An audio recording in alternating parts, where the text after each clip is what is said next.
Good morning. I hope that you guys are having a great day. Today we are going to need a pencil, your highlighter, and your journal. We're going to be talking about some vocabulary that we're going to be using over the next couple of weeks as we talk about water and how we impact the waterways of our world and Texas in particular. If you look at the picture that's on the screen, this picture is showing you kind of how much more detail there is to the water cycle than maybe you realize. Obviously, there's the things that you always knew about, right? Precipitation, condensation, evaporation, maybe even transpiration.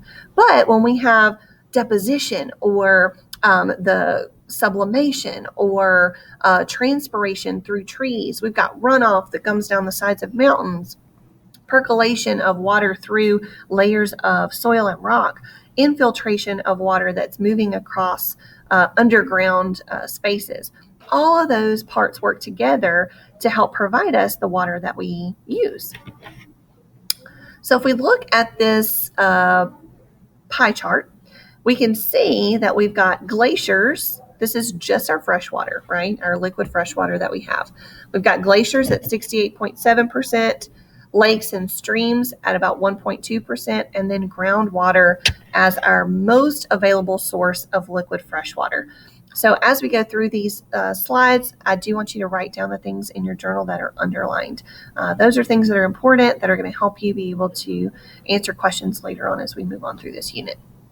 So groundwater is a huge, valuable resource that we have access to and can use. Groundwater accounts for less than 2% of Earth's water, right? But it accounts for 99% of what's available. We can't access what's in glaciers, right? So that's not going to be available fresh water for our use. Groundwater is a huge storage space of water between the rocks and pores in those rocks that we can access through drilling wells and pumping that water out to the surface. So groundwater accounts for 99% of all available freshwater. I think you should highlight that in your notes. Groundwater accounts for 99% of our freshwater that's available. Here's our TEK that we're going to be focusing on. It's modeling the effects of human activity on groundwater and surface water in a watershed. So we're obviously going to have to talk about some terminology that has to do with groundwater, surface water, and watersheds, but we're really going to be focused on how we impact that particular environment. So if we look at this picture, this kind of looks like some water that's bubbling up from the ground. So this is groundwater that's stored in rocks below the surface, sometimes can flood the area above it. Think about areas like Houston and New Orleans. When there are big storms, the ground gets fully saturated where it can't hold any more water. And so that water comes and becomes surface water, right? So that in those low-lying areas, we can have flooding that can cause groundwater to rise so much that there's no more space underground for water to be stored, and so that floods. Some other ways that groundwater can reach the surface are through natural springs. If you've ever been to a spring or a spring-fed lake or a spring-fed river, or just seen a spring that's kind of maybe popping out of some rocks or causes a waterfall somewhere, those are ways that groundwater can come to the surface, are through springs. Another way is that if there's a low-lying area, and think about when you go to the beach, right, and you maybe try to dig a hole in the sand, and then what happens? Water starts to fill your hole from the bottom. And so groundwater in some places is really close to the surface, and it can reach the surface and become surface water, right? Water underground, groundwater. Water on the surface is surface water. So I do want you to write just that simple definition in your journal. Groundwater is water that's stored in cracks, pores, and aquifers beneath the Earth's surface. Any water that's stored underground, we're going to refer to as groundwater. So go ahead and highlight groundwater here so that you know where to find that definition in your journal. The water table is the upper limit or the top boundary where groundwater is, right? So if you look at the screen right here, we've got this very top surface of water, and that's going to be the water table. Just like when you eat at a table, it's the top surface that you eat on. The water table is the top surface of that underground water. The water table can actually impact rivers and lakes because if the water drops here, in the groundwater and the water table goes down, it's also going to reduce the level of that lake, river, or stream. This is a video that I'm going to link that's going to talk to you guys about watersheds. The audio just does not come through very well when I play it on my computer. So I'm going to link these underneath the post for the notes today. So you can go back and watch it, or you can pause this video and go watch it and then come back. So as the video talked about, there are different things that can impact the groundwater, right? And so if you have this high water table, like in the top picture, you can see that it allows that river to be full and flowing. It allows this wetland area, this little swamp. And then if the water table lowers, because we've overpumped an area, then it can dry up a river, it can dry up a wetland, or dry up a swamp. And so we really impact our environment by what we do and how we treat the water that we have access to. So here is a map of watersheds, and a watershed is basically like a funnel that all of the water that flows over the surface of the earth in a particular area drains into usually a tributary or a river, and eventually drains into the ocean. So if we look at some of the big ones here, we can see the Rio Grande River here has a large watershed. So all of this area here is going to flow like, it's going to have this direction to flow into this large river along the edge of the state of Texas. The same thing happens with the Colorado River, right? We've got water that's going to flow this way and water that's going to flow this way, because the river is going to be the low spot in a particular watershed. So the water is going to flow down into it. If you look closely, you can see that we've got a lot of these rivers that empty out into the Gulf of Mexico, right? That empty out into our ocean. And this is really important, because if you have any idea about things that are affecting our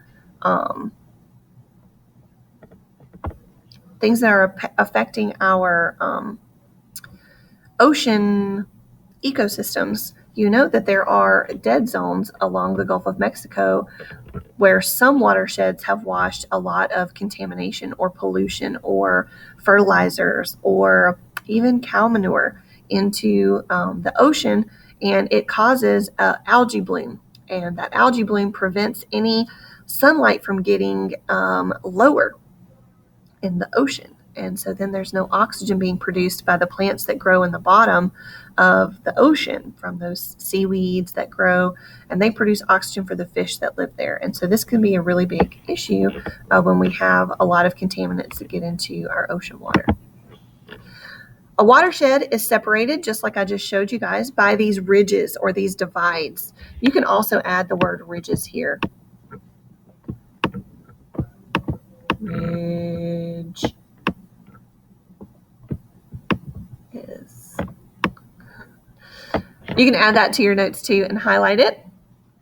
They are separating different watersheds from each other, because watersheds are going to flow down like a funnel in certain areas. You can even see here, this little section of the watershed is flowing down from both sides, and this is what we call a tributary.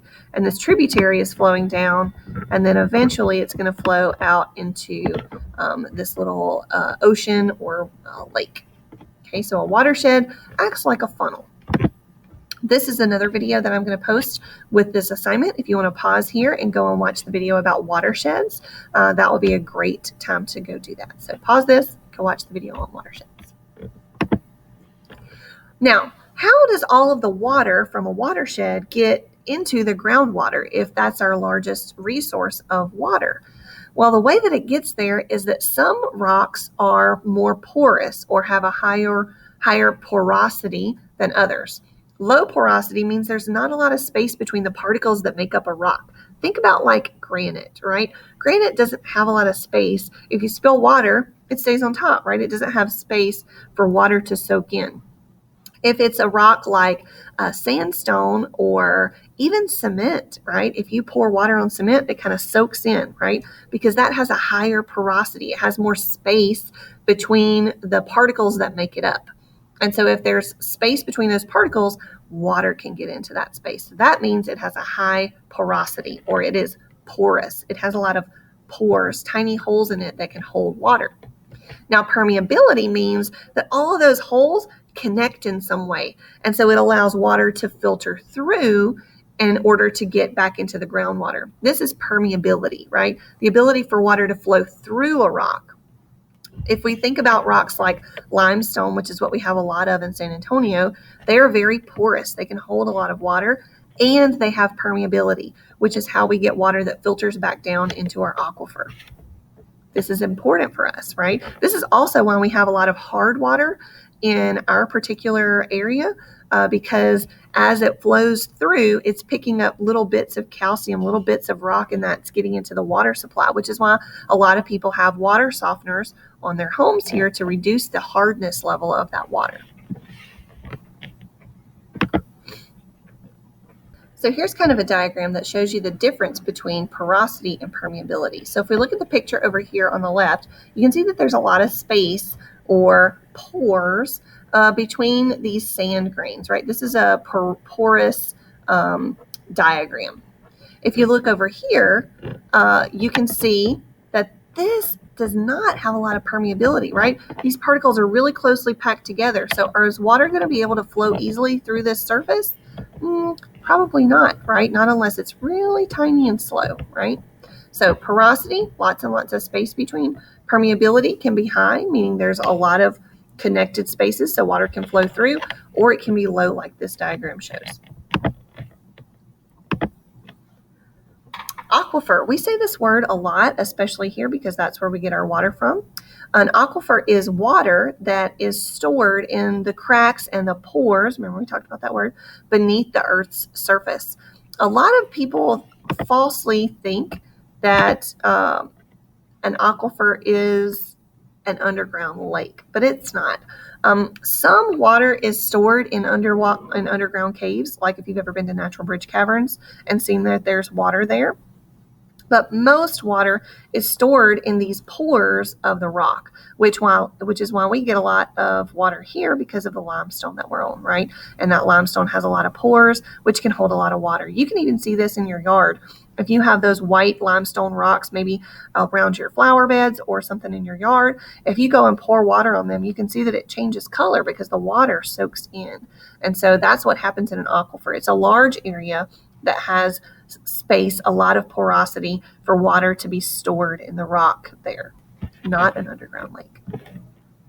So if we look here are some maps of the aquifers that are in Texas, and there are other aquifers as well that are all over the United States, but here we're going to look at this one. This is the Edwards Aquifer, the main section of it right here in this blue, and we are in this little outcrop, this lowest little space, and you can see it up here in the corner where it says San Antonio. And so we're probably kind of on the outskirts over here. And so you can see this is kind of a little outskirts low spot of the Edwards Aquifer, which is why oftentimes we have to go on water restrictions in the summer, because we don't contribute as much water to the Edwards Aquifer as our northern areas. We don't get as much rain. And so we get a lot of the water from rain that happens in this area. And so then it flows in that aquifer underground, infiltration, movement underground of water, so that we can have access to the water there. Here's another picture, and you can see here we have a recharge zone. And the recharge zone is this light blue area that has a lot of rivers. So you can see there's rivers here and here and here. All of these rivers are going to recharge, just like you recharge a phone, recharge the aquifer and put more water into the aquifer so that the water level can go up in that particular, so that we can have water in the aquifer. Now, wetlands are areas that we don't see very often here in Texas or in our area of Texas. Maybe if you've been to the botanical gardens, you've seen some wetland area. This is a shallow area of land that gets completely saturated or filled with water for some parts of the year if there's a rainy season and a dry season, or sometimes it's all year, like if it's a Louisiana swamp or a bayou, or maybe in Florida where we have some Everglades. Those are areas that are wetlands. They're shallow, they're protected, and they're very important for organisms to be able to reproduce. They're oftentimes connected to larger bodies of water like lakes or rivers, and so that's what allows the water level to fluctuate. So if we have this kind of shallow protected area, we're going to have trees for animals to hide in. You're going to have grasses for fish to spawn or for frogs to lay their eggs. You're going to have space for ducks to make a nest and hatch their eggs. So you're going to have a lot of protected areas that are going to be important for the biodiversity of that area. Here you can see kind of a diagram of how much wildlife there is in this particular area, and the opportunities that it provides because it's so shallow. Those organisms are able to reproduce there. If you look at the global distribution, you can see that there are quite a lot of bogs and swamps, which are wetlands. We can have mangroves, we can have bogs, we can have swamps. All of these green areas and blue areas marked on the map are going to be areas that are wetlands that serve a really important purpose for the reproduction of a lot of ecosystems that it supports. Now, obviously, at the beginning, we talked about our TEK, and it says that we're focusing on our impact, right? And so what is our impact on our groundwater, on our wetlands, on our streams? So if we have groundwater or surface water, we pump that water, right? If we're using it from a reservoir, if we're pumping water from underground from an aquifer, we're going to use those things for growing agriculture, for feeding cows, for industries to create cars and drinks and drinking water even, right? All of that is going to be provided from that groundwater and that surface pumping. We can overpump, and that can deplete that groundwater supply. And like the video we watched on Monday, not only can it reduce our amount of water that we have that's in storage, but it also can cause drastic sinkholes that can swallow whole houses. Maybe you've even seen this on the news in Florida or Louisiana. Those are common areas because the groundwater there actually holds the surface of the land up. And so if we deplete that water, it causes these huge sinkholes. So overpumping is a big issue. If we clear forests or wetlands and we don't replace them, this contributes to erosion. So all of that really healthy, mineral-rich soil that's been created in those wetlands in those forests over long periods of time is going to just erode into the nearest body of water. It's going to be through the watershed washed into the nearest river or lake. When we drain or fill a wetland for development, for building houses or businesses, this is obviously going to impact that environment and that ecosystem. The same thing is true if we dam it or we flood it. It's going to completely change the watershed of a particular area if we change the landscape, right? And obviously pollution is going to be one that we're going to talk a lot about. Pollution is the contamination of the natural environment that causes a negative impact. And I know that we all have a lot of things that come to mind when we talk about pollution, but pollution is a huge issue right now, especially water pollution. Not only is water pollution affecting the organisms that live in the water, but it is affecting the organisms that eat the things that live in the water. That's us, right? And so this has a huge widespread impact globally on humans and animals alike. This video is another one that I'm going to link for you to be able to watch. This is the life of a plastic water bottle. And it kind of shows you that it's not a short and sweet life from when you use it to the trash can. It has a whole journey that it takes. Over the next couple of days, we're going to be talking about point source pollution and non-point source pollution. These are two different sources of pollution, and they're very different, and the way that we treat them and take care of them is very different. If we have point source pollution, that means we know where it comes from. It comes from a factory. It comes from a feeding operation. It comes from an oil spill of a particular vessel or place, right? It comes from overflow of a sewer or some construction stormwater. All of those are known points of origin. We know where they came from. Non-point source pollution is a lot more difficult to take care of because it doesn't have one known point of origin. It washes into the watershed from a variety of different locations, which means that it can impact it in a variety of different ways, right? And so it's really important that we reduce not only our point source pollution, but our non-point source pollution, which means that everybody has to contribute. So we're going to talk more about those types of pollution tomorrow. I hope that helps you get a better understanding of the water cycle and how it impacts what we do. And I will see you guys tomorrow.